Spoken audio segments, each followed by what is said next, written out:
ყველაფერი არ არის ისე, როგორც უნდა იყოს. არ გვიყვარს ეს ქალაქი და არ გვიყვარს ჩვენი თავი. ალბათ თვითონ ქალაქის მერია ვერ აბავს თავს. ძალიან ნელი ტემპია. რაღაც შეიძლება უფრო სწრაფად მოხდეს ამის გაკეთება. ალბათ ესეთ დიდ დროს არ მოითხოვს ხო რეალურად. ეს ნორმალია, მე არ მიმაჩნია მერად. აი ეს ჩემი აზრია. იმიტომ რომ მაგ გაკეთებული ჯერ არ მინახია. ვიდრე მოქალაქეები დახმარებას ნარმანიას თხოვენ, ირკვევა რომ წესებს თავად ხელისუფლებაც არღვევს. მერიამ მეტროპოლიტექნიკურის მიწისქვეშა გადასასვლელის რეაბილიტაცია დაიწყო, თუმცა ნარჩენები უკვე რამდენიმე დღეა არ გაუტანიათ, რის გამოც ტროტუარზე გადაადგილება შეუძლებელია. მოქალაქეებს გავლა საავტომობილო გზით უწევთ. არსებობს თუ არა სეპარატიზმის საფრთხე ქვემო ქართლში, ამ და სხვა სიახლეებით რეკლამის შემდეგ დავუბრუნდებით, ასე რომ არ გადაერთოთ.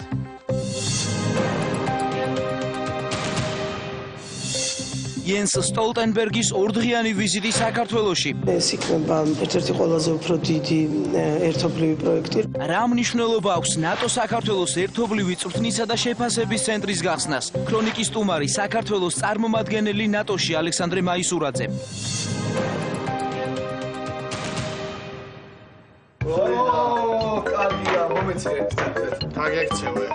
სეზონის გასართობი გადაცემების სპონსორია ზედაზენი. აბარა. ზაფხულის გასართობი გადაცემების სპონსორია ჯეოსელი. საიდე ყველაზე იაფი ინტერნეტი როუმინგში მოულოდნელი ხარჯების გარეშე. სეზონის სპონსორია რიკო კრედიტი. იპოთეკური სესხები 1.5%, ლომბარდი 1.5%. რიკო კრედიტი.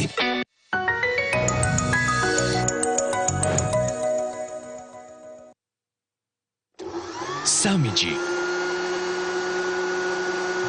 4G ისარგებლე 10-ჯერ უფრო სწრაფი ინტერნეტით ბილაინისგან. შეიძინე 4G სმარტფონები თვეში 19 ლარიდან და მიიღე ულიმიტო ზარები ბილაინის ქსელში. ულიმიტო SMS-ი, 1 გიგაბაიტი უსწრაფესი 4G ინტერნეტი და ულიმიტო WhatsApp-ი ყოველ თვე 1 წლის განმავლობაში. ბილაინი ყოველთვის ყველაზე დაბალი ფასი. შეცვალე სახურავი თვეში 49 ლარიდან. შეარჩიე ზომა, ფორმა და ფერი. ნოვა იყიდე პირველისგან. თუ ვინმე სასესხაფული, მნიშვნელოვანია რომ მას განუმარტო ყველაფერი. აი ეს არის თქვენი მეორე საფულე. გამოიყენეთ იგი. გონივრულად. ნეტკრედიტის ლოიალობის პროგრამა გთავაზობთ 5%-იან ფასდაკლებას ყოველ მომდევნო სეზონზე. მაქსიმალური ფასდაკლება 30%. ნეტკრედიტი. ყურადღება, მოისმინეთ ექსპრეს ბანკის აგვისტოს თვის შეთავაზება. ექსპრეს ბანკში ექსპრეს კრედიტის აღება ყველაზე მარტივია. საკმარისია წარადგინოთ მხოლოდ თქვენი პირადობის მოწმობა.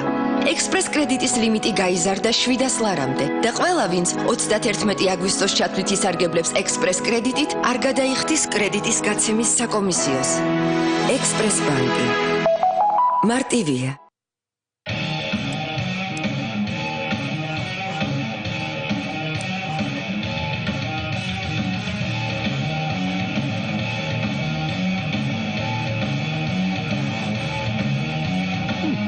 გააკეთე მეტი, ვიდრე გსურს. მრავალრეჟიმიანი ნოუთბუქი Lenovo Yoga 3 Pro.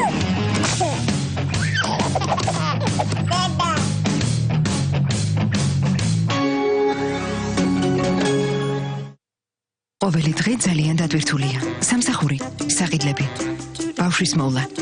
საღამო მეგობრებთან ერთად. უძლებს კი თქვენი ფეხები ასე დატვირთვას. გამოიყენეთ ლიოტონ გელი. ჰეპარინის მაღალი კონცენტრაციისა და შეწოვის შესანიშნავი უნარის წყალობით, ლიოტონი ეფექტურად ამცირებს დაღლილი მძიმე ფეხების შეშუპებას და დისკომფორტს. სწრაფად განიჭებთ სიგრილისა და სიმსუბუქის შეგრძნებას. ლიოტონი ფეხების ჯანმრთელობისა და სილამაზისთვის. გამოყენებისას გაეცანით ინსტრუქციას გვერდითი მოვლენების შესახებ დეტალური ინფორმაციის მისაღებად მიმართეთ ექიმს. მხოლოდ ამ ზაფხულს დირსიში ყველა სამოთახიანი ბინის მფლობელი დასაჩუქრდება ავტომობილით. შეიძინე ბინა მარტივი იპოთეკური სესხით. დირსი, მოლოდინზე მეტი. დაგვირეკეთ 274 04 04. მთავრობის დადგენილებით 2015 წლის 1 აგვისტოდან სურსათის ეტიკეტზე დასახელება რძე, არაჟანი, მაწონი, ხაჭო, კარაკი და სხვა გამოყენებული უნდა იყოს მხოლოდ რძის ნაწარმზე. თუ კი რძისა და რძის ნაწარმის შემადგენლობაში დამატებული იქნება მცენარეული ცხიმები, ასეთი სურსათის შეფუთვას უნდა დაეწეროს. მაგალითად, არაჟნისებრი მცენარეული ცხიმით ან ხაჭოსებრი მცენარეული ცხიმით. ამ მოთხოვნების დარღვევის შემთხვევაში ბიზნეს ოპერატორი დაჯერიმდება ეტიკეტირების წესის დარღვევის გამო, ხოლო სურსათის რეალიზაცია აიკრძალება. იცოდე რას მიირთმევ. სურსათის ეროვნული სააგენტო. საბურთალო M კვადრატი იპოდრომთან. მალე M კვადრატი იპოდრომთან 2. გაყიდვები იწყება. ოროთახიანი ბინა დასრულებული რემონტით 39996 დოლარიდან. დაჯავშნე დღესვე. იცხოვრე უკეთესად.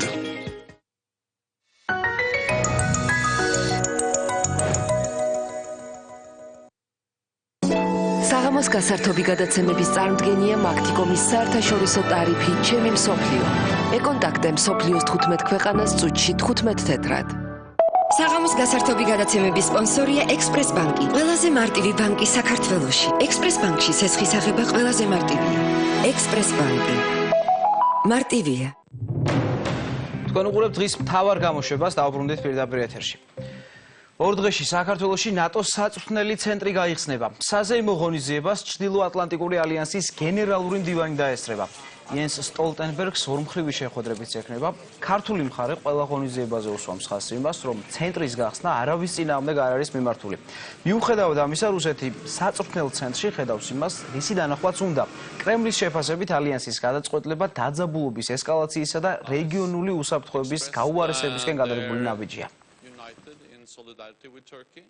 ეს იქნება თავისი მასშტაბით და ფუნქციით მნიშვნელობით ერთ-ერთი ყველაზე უფრო დიდი ერთობლივი პროექტი, რომელსაც ჩვენ ველსის პაკეტის ფარგლებში განვახორციელებთ. წინ გვაქვს კიდევ სკოლის გახსნა, მაგრამ ვფიქრობ, რომ ღონისძიება, რომელიც 27-ში არის დაგეგმილი, საბოლოო ჯამში მოემსახურება არა მარტო საქართველოს უსაფრთხოებას და ჩვენი ქვეყნის ინტერესებს, არამედ უფრო ფართოდ მთელი რეგიონის უსაფრთხოებას. ამავე თემაზე განვაგრძობთ საუბარს. ჩვენი სტუმარია საქართველოს ელჩი ნატოში ალექსანდრე მაისურაძე. საღამოშდობისა ბატონო ალექსანდრე. საღამოშდობისა მოგესალმებით, მივესალმები იმედის მაყურებელს, მადლობთ გადაცემაში მოწვევისათვის. მადლობთ თქვენ რომ მონაწილეობთ გადაცემაში. როგორ შეაფასებთ იენს სტოლტენბერგის ხვალინდელ ვიზიტს საქართველოში? ნატოს გენერალური მდივნის ხვალინდელ ვიზიტს ერთმნიშვნელოვნად დადებით შეფასებას მივცემდი. პირველ რიგში ეს არის გზავნილი, რომ ნატოს დღის წესრიგში საქართველოს უკავია სერიოზული და მნიშვნელოვანი ადგილი. მეორე, ეს არის გზავნილი, რომ ჩრდილოატლანტიკური ალიანსი ერთმნიშვნელოვნად მხარს უჭერს საქართველოს სუვერენიტეტს, საქართველოს ტერიტორიულ მთლიანობას და საქართველოს ევროატლანტიკური ინტეგრაციის პროცესის შეუქცევადობას. გასაგებია, სტოლტენბერგი დაესწრება ხვალ ცენტრის გახსნას. ცენტრის გახსნა ზოგადად ფასდება ჩრდილოეთიდან საკმაოდ ნეგატიურად და პროვოკაციულ ნაბიჯს უწოდებენ. თქვენ როგორ ფიქრობთ, ხომ არ გამოიწვევს საქართველოში ამ ცენტრის გახსნა გარკვეულ უსაფრთხოებასთან დაკავშირებულ რისკებს? როგორია თქვენი პროგნოზი? ჩემი პროგნოზით აღნიშნული ცენტრის გახსნა მხოლოდ ხელშეუწყობს როგორც საქართველოში, ისე რეგიონული მასშტაბით უსაფრთხოების გაუმჯობესებას. ცენტრი ხელშეუწყობს საქართველოს შეიარაღებული ძალების ბრძოლის უნარიანობის ამაღლებას. ცენტრი ხელშეუწყობს